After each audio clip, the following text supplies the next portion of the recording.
GODKILLER Peace and Death is an actual play of divine tragedy, made using the game GODKILLER First Blood by Connie Chang. General content warnings include discussions surrounding death, grief and loss, fantasy violence, imperialism, war, religious themes, and Deicide. A full list of cast and crew, as well as other relevant links, can be found in the show notes. Viewer discretion is advised.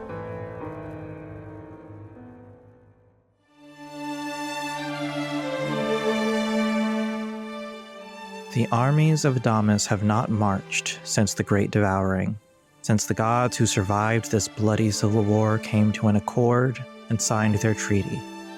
But now the terms of the agreement have been broken. Death begets war, and war begets death. Now, after centuries of slumber, soldiers of flame and ash rise up once again. They ride into battle on the backs of nightmares and burn the land in their wake. Even as you race away from Brookshire in Lyra's carriage, you can hear their hoofbeats pounding the ground as they give chase.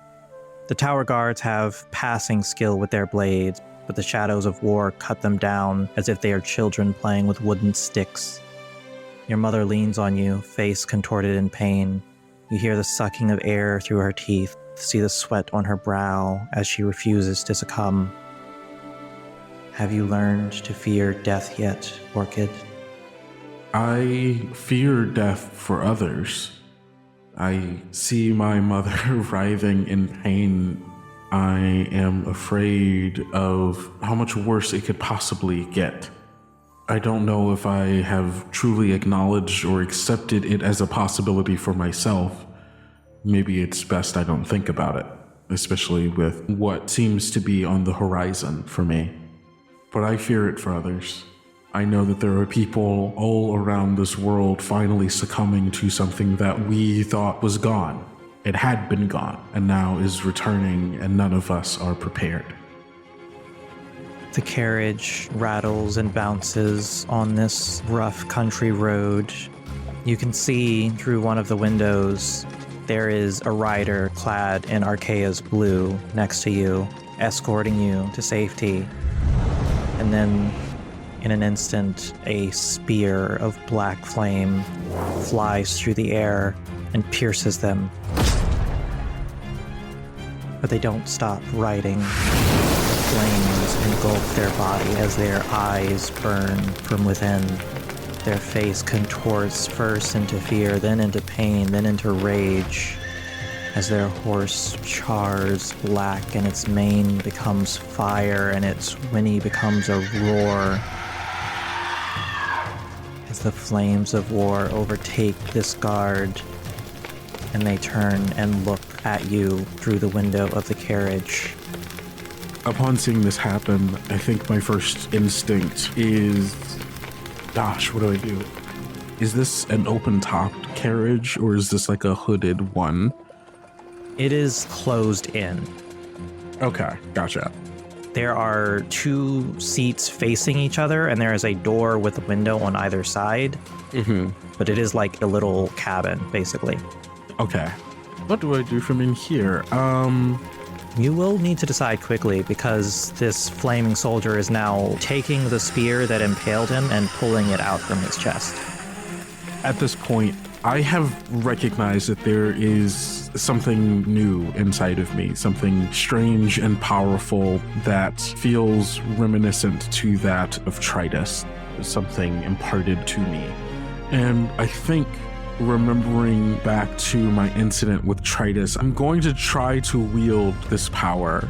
If this is a power over the domain of desire, then can I use it to take us to a place that I desire to be? You can try. Okay, that's what I'm going to do then. So when you wield a power to do something only a god can, you can roll 2d6, add 1 for each true statement. You've done this specific act before? Never. Nope. If you're desperate for this to work, you can mark 1 strain for an extra d6. I'll mark a strain for that, yeah. You are still in Tritus's domain, so you can get +1 on this. Ooh, okay, all right. 2d6 plus 2. All right, 2d6. Oh, baby. I forgot overkill is a thing in this game. So that's a 10 plus 2. So 12. Okay, so you will do it. And then I will describe how you drain, terrify, or wreck what's around you. Yeah, as you are trying to channel this power, for the first time since you've met her, Lyra is panicked. Even when the carriage first pulled up to let you in, she seemed like surprised, but not afraid. I think in this moment, as her guards are like dropping like flies, she yells over the sound of battle, "We need to get somewhere.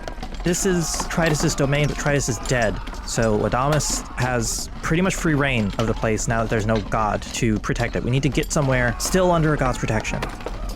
And I think the image that conjures in my mind is that of my mentor, Nanalie, who doesn't live in Tritus's domain, lives on the outskirts of some god's domain. I'm not sure which, but it is not here. So I conjure in my mind the forest valley nestled away on the outskirts of a village, like a cottage and like a workspace. It's got a nice open space for their forge. It's a perfect place for someone such as them to live. Can chop down as much wood as they like to use for their various crafts.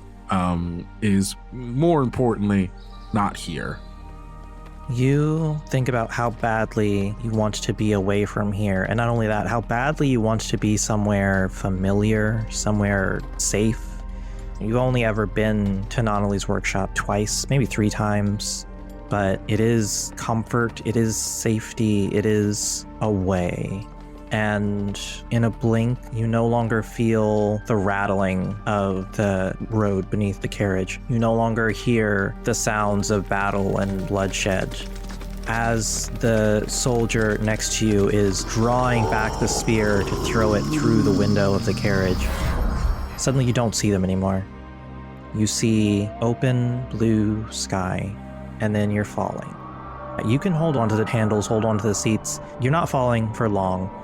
There is a thunderous crash. And then there is just a calm, quiet knock on the carriage door. And as Lyra opens it, you see Nanalie, this tall, androgynous figure with this lean, wiry muscle, wearing blacksmith's gloves and an apron. And Nanalie says, "I know I said that you were welcome anytime, but I thought you'd use the door and not the roof." I'm so sorry. Hi. Hi. What the fuck? I'm so sorry. There's so much. We were being chased and we needed to get out there, and this was the first place I thought of. I was not trying to hit your roof or land on your roof or wherever we are on your roof. You are in the middle of Nanalie's workshop. There is sunlight streaming in from a hole in the roof that the carriage apparently fell through. Oh God, Nanalie, I'm so sorry. I can help you fix this. No, ignore that. I feel like there are more pressing issues. Yes. And in that moment, I think I remember my mom, and I turned to check on her. She is still in pain. She is still holding on to you, but her condition's not getting any worse. Okay. We were being chased by soldiers of Adamus. They attacked our village. Right, this is Lyra, by the way, prophetess of Archaea. She waves. I'm so sorry about the workshop. It's fine. I can fix the workshop. I can help. It's fine. Let's get you all down from there. And he reaches up to help you and your mom out of the carriage. And then, actually, he doesn't have to help Lyra because her bodyguard, Conrad, is still here.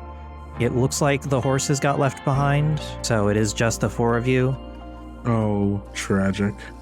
It's not like they would be able to pull this carriage anymore anyway. It's pretty much splintered. More of like, it sucks for them that they got trapped there with the demon horse guy. Well, I mean, the soldiers aren't after horses, so now that they don't have to pull you, maybe they get away safely. Fair. That's a comforting thought for Orchid. Maybe the horses got away safe. Let's hope. Nanalie says, if you want to take your mother to the guest room, it's through there. Thank you. And yeah, I help my mom to the guest room. Once she's sitting down, I think she lies down because the strain of running and the very rough ride, it's very hard on her. She says, that bag, get that bag. Yeah, and I do. Just check the main pocket. I open it up. And you see what looks like a jewelry box. And inside of that jewelry box is a very plain, very simple wooden hourglass affixed to an ordinary piece of cord. Does it feel familiar? I think when you touch it, there is just like static. It's like you get a little shock. But then when you touch it for a second time, once that initial jolt is gone, it is cool and pleasant to the touch. I grab it, I bring it to her. You need to keep that safe. You need to keep it away. Just keep it away from anybody who would try to take it. What is it? It's your mother's, and you have to swear you'll never let it out of your sight. I can do that, Mom. And I put it over my head and I kind of tuck it under my shirt so it's not like obvious. Yeah, it is oddly cold against your skin, but in a way that is not painful or uncomfortable. Mm-hmm. Like the cool relief of ice water on a hot day. Can I get you anything? Water, tea? I can ask Nanalie if he has anything to might help. I'll be okay. I just need a minute. Okay. I won't be too far if you need anything. Just let me know, okay? The door to the guest room opens and then closes behind you. You hear Lyra say, Orchid, do you know where you brought us?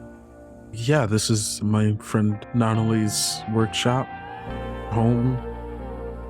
You keep using that name. Did he tell you to call him that? Yes? That's his name, I would guess. That's what he told me. Okay.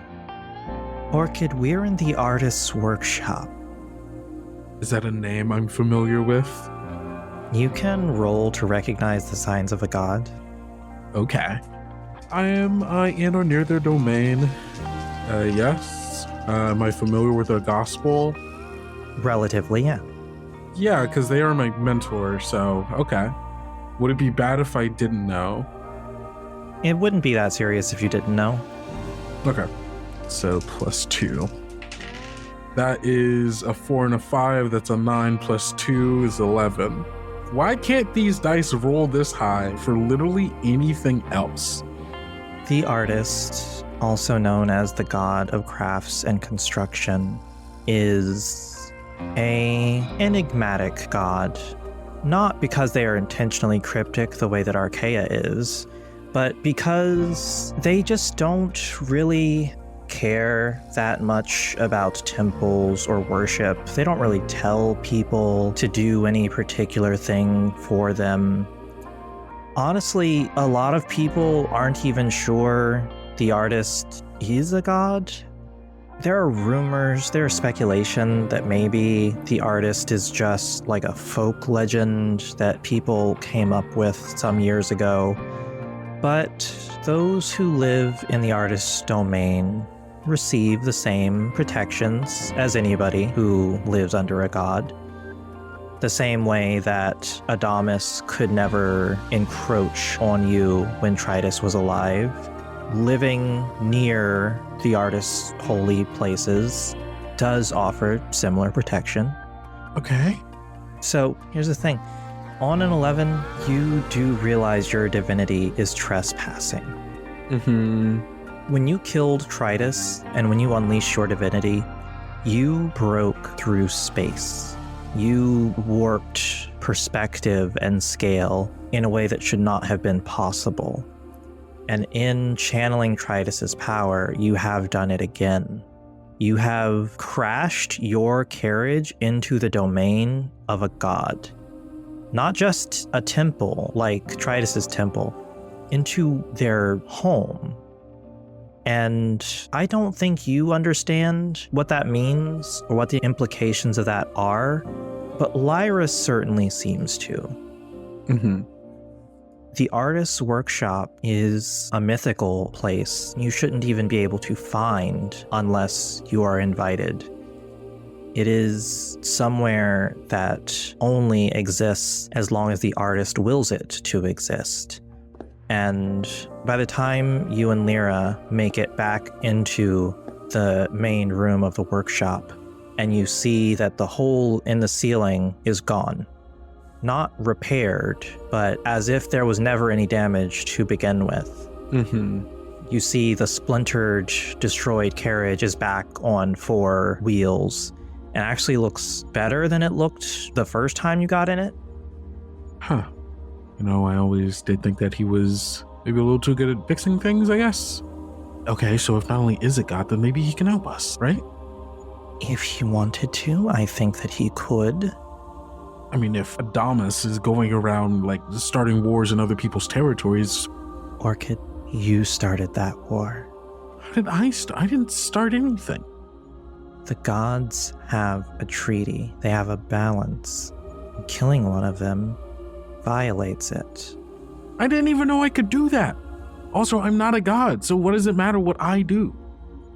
And Nanalie speaks up, and you get that familiar feeling of someone talking in just a normal level tone, and you hearing it as if it is being whispered to you. It doesn't really matter what your intentions were. The consequences are the same. Okay, but why do the gods' laws apply to me? Nanalie turns from their workbench to look at you from across the room and says, "That is an excellent question, and one that I think you might know the answer to, because a mortal shouldn't be able to kill a god." I mean, so what about the child of a god? Hello everybody, my name is Kendrick or Kendo, whichever you prefer, your host and creator of Tales Yet Told. Oh, to be surrounded by the divine all your life without ever feeling its presence. Let's hope that the blessings of divinity allow Orchid a way out of this godly conflict and back into a normal life. If the gods will it, that is. But before I lay thee back into the cradle of our story, let's do some housekeeping. If you don't already follow us online, but you want to keep up with what we're doing, you can find us at Tales Yet Told on Instagram, Threads, and Tumblr, at Tales Yet Told on Blue Sky, and you can always find us at our website, talesyettold.com. At this point in our story, I'm sure you have some thoughts about the show, be them positive or negative. Regardless of which it is, I want to ask you to let someone in your life know about how you feel about Tales Yet Told. You can do this by posting about us online, leaving a review on your podcatcher of choice, or even just messaging in your group chat about how much you love or hate us. Talking to others about the art that fills us is an important part of the process of engaging with that art. It helps us process our own feelings, allows us to make connections we haven't already made, and has the bonus of helping expand the reach of the artists you want to support. It's a win-win-win scenario, and what can be better than that? And lastly, if you're looking to freshen up your wardrobe, you can grab some of our merch at merchyetsold.shop. And we will sweeten the deal a bit by letting you get 10% off your order by using the promo code ORCHID when you check out. Well, that's enough about all that. I'll see you cool cats next time. But stick around because I've still got a trailer for another actual play show that I think you're going to love. This one comes from our friends over at Goblets and Gaze in their series, Tyrant of the Dark Star. It was nearly 100 years ago when the Tyrant arrived and plunged the world of Noxlight into an eternal eclipse. Chaos and monsters from another world threatened to overrun the lands, but people banded together and survived. All with the hope of maybe seeing the sun again. In the city of Malakot, a group finds themselves thrown together by fate. For once in their lives, they might have a real chance to make a difference. They will have to learn to work and trust each other to survive. A tall order for some more than others. First, they must escape Scoldiron prison, out into the city beset by ghoul fever. No one ever said this was easy. Featuring Aki as Gravewing the Monk. Let's just say they're smart to cuff me. Do you complain often? Alyssa as Laith Idrisi the Rogue. What an interesting place for a reunion. I'm surprised that they sent you to prison instead of just killing you there, honestly. Dusty as Urido the Blood Hunter. No, you do not need to talk to everyone that comes in. Oh, sorry. Are you a criminal? Ferris as Alouette Valere the Thaumaturge. What else are we going to do? Here we are in a prison cell. I am being polite. Sparlock as Alistair Whiskerfield the Investigator. These people, they're working with them. I heard weren't you eating a corpse the other day? Tickout as Niall the Sorcerer. But they just kind of come in, look at you two, and decide that they really don't want to get involved with criminals at this point, so just go sit in the corner. Niall, in the back of your head, you hear, "Oh God, I'm so hungry. Eat them, please." And Aubrey as the GM. And then the guard, before they leave, says, "Enjoy your last night." And if I'm not mistaken, last night means that they plan to kill us tomorrow. Join us every Wednesday for a new episode of Tyrant of the Dark Star. And don't let the light die.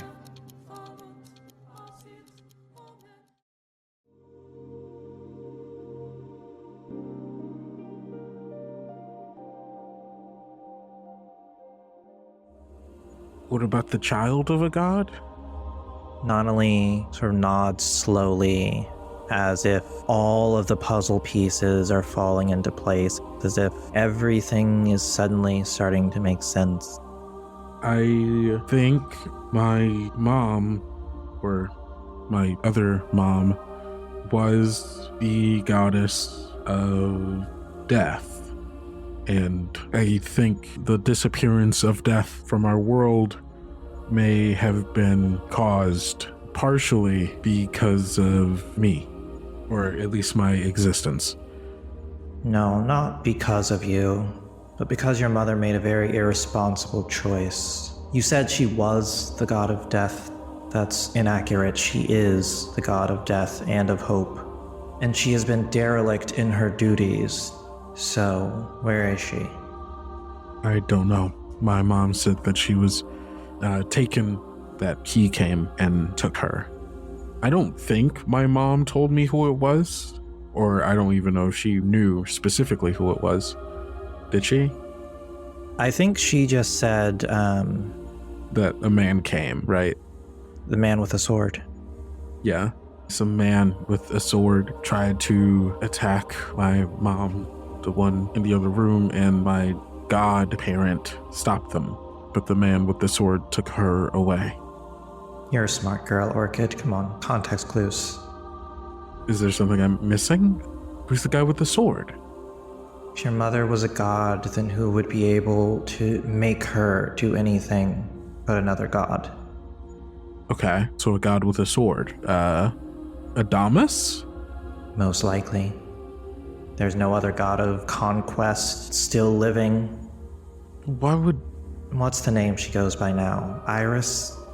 Yes, Iris. Iris Lullaby. Iris broke a rule. A very foundational rule. That gods do not have children with mortals.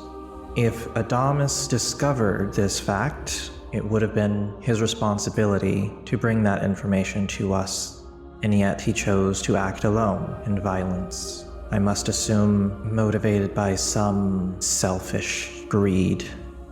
There is still information that we are missing, but with the information we have, Adamus is your enemy, your mother likely is captive. What do you want to do about it? I mean, I've got to stop him, right? His soldiers are burning my home. They're not going to stop, right? Eventually they'll make their way here and everywhere else. I mean, if this treaty is broken, right, because I accidentally killed Tritus, then there's no stopping him from going after everyone, right? You did not accidentally kill Tritus. I didn't know I could. But you tried. I mean, who's a jackass? I won't disagree, but that doesn't change your actions. Whatever. I'm sorry that I didn't follow the rules that I didn't know exist because I didn't know that they pertained to me. I'm sorry I got mad that some piece of shit thinks that he was better than all of us and was going to let us starve and die. I'm sorry that upset me. I'm sorry. I didn't know. Okay? Orchid, I want to be clear. I'm not speaking from a place of judgment. I'm merely speaking from a place of fact. I think Tritus was a tyrant and a blowhard, and any suffering you dealt to him was likely deserved. But the situation we are currently in is that Adamus now has free reign over all of Tritus's territories, because who would stop him? Not Archaea, and certainly not me. We are not gods of bloodshed. Iris could, were she not in whatever peril she currently finds herself. So that leaves you. How do you plan to stop Adamus? I mean, is there any other way than the same way I stopped Tritus? I don't have an answer to that question. Perhaps you could find a way, but I don't know what it is. Maybe if I find my mother, I could, save her, release her from whatever captivity she's in, and maybe she can do something about it. But how would I find her? Well, Adamus would likely want to keep her in a place where no other god could stumble onto her, somewhere close to himself, likely in the capital. Okay. You could try to travel there. You could try to infiltrate his stronghold. I don't know how you would, but you seem to have a knack for getting into places. Their eyes just flash up to the ceiling. When I killed Tritus, I think I absorbed some of his power, but I don't really understand it or what it does. I guess it can take me places, show me places. Maybe it can show me where she is. And if it can't take me there, I at least know where to go. I can't help you much in learning what Tritus's specific powers do, but divinity is not a tool. It is a material. You just have to learn the right technique to mold it into the shape that you want. So I just have to figure out what that material is, and then I can decide from there how to use it? More or less. It is infinitely more complicated than that, but we don't have time for long-winded explanations. Understood. At this point, Lyra chimes in and says, well, if you're going into Adamus' stronghold, surely the god of craft could furnish you with some weapons or perhaps something to fight. I don't really know how to use a weapon. Something would be better than nothing, I guess. I will not. I don't create things made to hurt people. That's fair and understandable.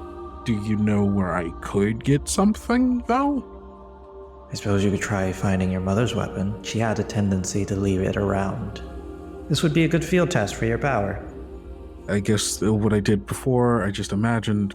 So I will imagine something that I want. A cool weapon. And I think I just stare at my hands for a bit. All right. Cool weapon. All right, you're trying to do something only a god can. You have not done this specific act before. Are you desperate for it to work? I don't think so. I'm desperate in a way of man, it would be really great if this could work because it would mean I don't have to try something else. I mean, are you desperate enough to mark one's train? I don't think in this moment. Fair enough. You're no longer in Tritus's domain. Yeah, no, I'm not. So just flat 2d6. Well, that's a 2. Okay. Your power sputters and your enemy seize on your weakness. You can choose to suffer 2 strain to achieve the full effect before they can react. Enemy seize on my weakness. That sounds so interesting. And I have no idea what it would mean for this moment, but I'm kind of interested in what you would come up with. So, no, I'm not going to spend that 2 strain. You just want a cool weapon, right? Yeah, that's all I asked for. I mean, that flaming spear, that was kind of a cool weapon. Oh no. Oh no, not this. That was the last weapon you saw before you came here, so it's kind of just stuck in your head. The burning spear appears in your hands, the flames scorching your palms. I immediately drop it. Nanalie just sighs and goes, well, that's bad. I mean, it worked. I got a cool spear I can't touch. A hand rises up from the floor. This charred, smoky hand grips the shaft of the spear as it begins to drag itself up out of the ground. As the face rises up, for a split second, you see the pain, terrified eyes of Jareth Turner before its face is consumed in flame. As a soldier of Adamus stands before you, spear at the ready, and Nanalie says, well, you should take care of that. Oh God. My immediate instinct is to look around and see if there's anything I could use to fight. Even like a chair would do. There's chairs, there's a stool, there's furniture. I mean, the hammer might be useful. I'll go for the hammer. Yeah, there's a hammer sitting on an anvil, just like a one-handed hammer you would use in combination with tongs. Yeah. And you are expecting it to be heavy, but you go to pick it up. Orc is right-handed, right? Mm-hmm. You pick it up, and your entire body like leans to the right from the weight of it. Oh. I'm gonna turn back to this thing, trying to get a sense of like how I'm gonna need to hold myself to be able to actually swing this properly. I guess I'm gonna be a little reactionary here and wait. Whatever it's gonna go for, I'm gonna try to dodge it and counter it. I'll let it make the first move and maybe it'll make a mistake. Okay. I'm still gonna call this inflicting violence because you do want to attack. Yeah, for sure. They wish you harm, for sure. Is it personal? I don't think it's personal. I mean, it's personal in that, like, I don't want to die. I have no personal grudge against this creature. Well, it did steal the face of your... It did steal Jareth's face. So actually, yeah, that is a little personal, yeah. Are you desperate? No one else here seems to be able or willing to fight. My mom is also in the other room, so I am desperate to make this as quick as possible. Conrad has been quiet. He has drawn his sword. Oh, thank God, Conrad. But he's basically just standing in between the thing and Lyra. Yeah, you're gonna do your one thing, Conrad. Cool. Yeah. Thank you, Conrad, for letting me do a one-on-one anime fight with the thing that stole Jareth's face. So yeah, I'll say I'm still desperate, though. I am kind of desperate to prove to myself that I'm ready for this undertaking. If I can't take this thing out, I have no idea how I'm going to be able to fight or deal with Adamus. Okay. 2d6 plus 3. 4 plus 1 is 5 plus 3 is 8. 8, that's wonderful, because that's not an overkill. That's not an overkill. So this, it feels fair to say undead. The flames of war basically animating a corpse to fight you. So as this undead soldier charges at you with its spear, you dodge to one side at the last second, and with all of your momentum, swing this hammer, crash it into the side of its head. Because you got an 8, exactly, and also because you are swinging a god's hammer, I'm gonna say that the soldier immediately crumbles to the ground and turns to ash, spear and all. I think there's like a moment where I'm just kind of like processing that, just a quick pause, and then I turn back to everyone. I go, well, hey, that turned out all right, if I do say so myself. I'd say that was satisfactory. I know you said you don't make things that hurt people, but this is one hell of a hammer. As I walk back over and place it back on his anvil. I don't make anything that is designed to hurt people. But that is the thing about mortals and gods alike. They have a great deal of skill at twisting things towards violence. Yeah. So, I can summon things. Not always good things. I don't think I'm going to try that again.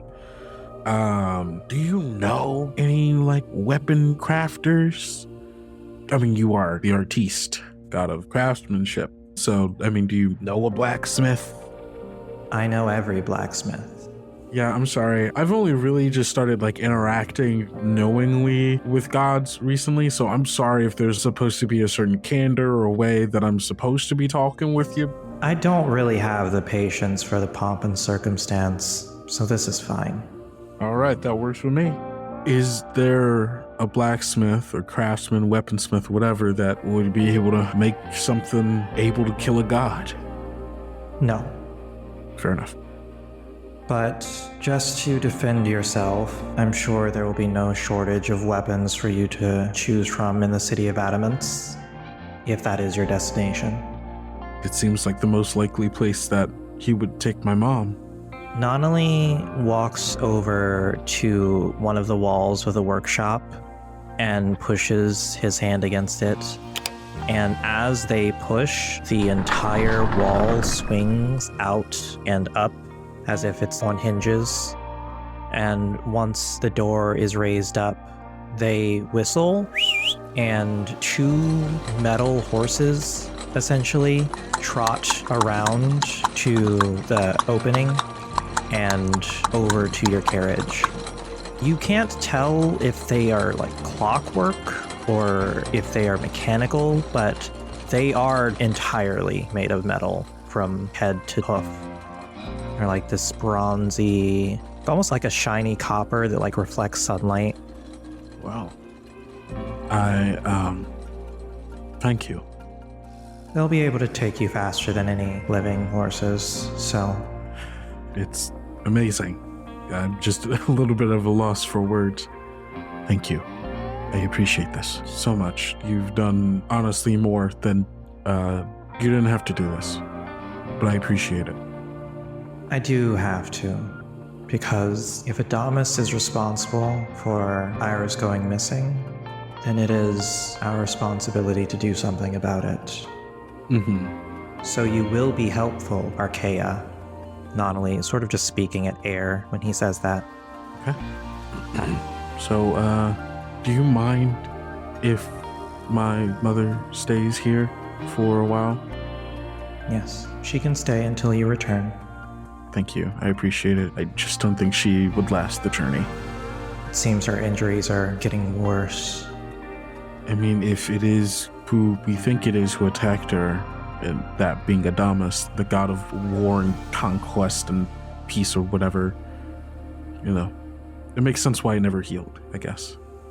Indeed. Adamus probably knows we're here now because of the skeleton thing, and for that I'm sorry.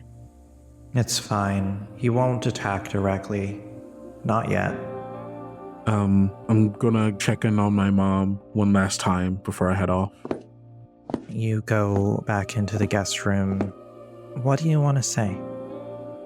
I'm gonna go find Mom, and I'm gonna make Adamus pay for what he did to the village, to Mom, to her. I'm gonna try to make things right. Chrysanthemum's eyes are closed. You aren't certain that she heard you, but you feel the chill of the hourglass against your skin, and you hope your words offer her comfort. As you go back into the main room, you see Conrad helping Lyra into the carriage. As he turns to you and says, "You ready?"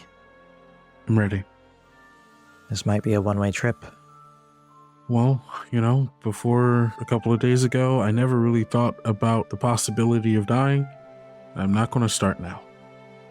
Fair enough. Conrad climbs into the carriage, holds the door open for you. And I climb in. Nanalie goes and places a hand on the door and says, "It seems customary that I give you some words of advice or encouragement. At this point, you already know what has to be done, and you have the ability to do it. So all I will say is, make choices you won't regret." I'll do my best. Now, to Adamants. They nod. They close the door of the carriage, and the mechanical horses take you away.